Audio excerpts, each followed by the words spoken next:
One of the biggest fears I had was knowing that I was gonna travel for work and be on this side of the business that I now am on, what that would look like to establish and maintain community. Now that I travel out to all these other places and that's a consistent part of my life, I think the beauty is finding home in the sacraments wherever I am. And it's not that there's this specific place that's home. Wherever I go, I can find a little piece of home. There's multiple pieces to this story that don't necessarily make sense. It's not something that I could have planned. I have been the first person on scene to an accident every single year since 2015. You know, maybe it's just a fender bender, intense car accidents left and right. And when things get chaotic, I get very calm. I was heading up the mountains. It was late on a Friday as we were gonna spend the weekend out in the mountains just camping and hiking. I have learned the workarounds for traffic and on I-70 going up the mountains. Because I do that, I don't usually use a GPS. For some reason, as I started the drive, I thought, let's turn on the GPS and just see if there's any traffic up ahead. It was weird because the GPS flickered and it did a reroute, and I was a little confused because it wasn't one of the normal routes. I took this exit and ended up on this windy mountain road. It was beautiful weather, had the windows down. I was making this left bank turn, and right about then is when I saw a gentleman in the middle of the road. I pulled off onto the shoulder, and because my windows were down, I heard someone scream, "Does anyone have a med kit?" And I happened to have one, and I approached the gentleman that was lying in the middle of the ground, and I said, "Hey, what's your name? Where are you from?" He said his name was Jason. He was from Denver. He was a bicyclist. He was the one that was injured. There was an uninjured bicyclist. His name was John. He was bleeding profusely from his lower back. We got to his lower side, tried to carefully raise his leg and pack some gauze and use an ace bandage to wrap. Ran up to his top side and I secured his spine, and I said, "Unfortunately, I can't let you move your neck because you might have a serious spinal injury."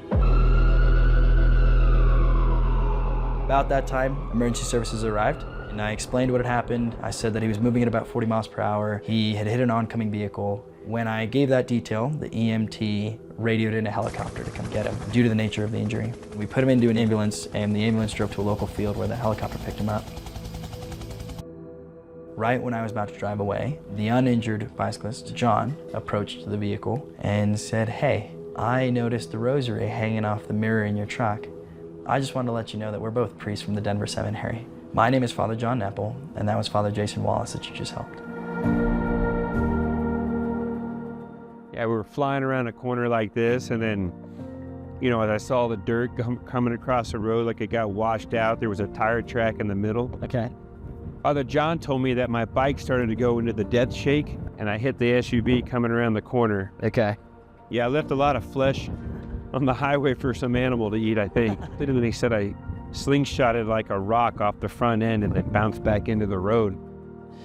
Yeah, that was kind of surreal. So I looked at Father John and I said, "Is there any way I can grab your number so I can keep in touch with you guys?"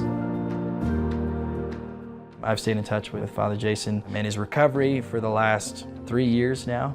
It has turned into this really awesome friendship, and I've grown a lot and I've learned a lot from Father Jason.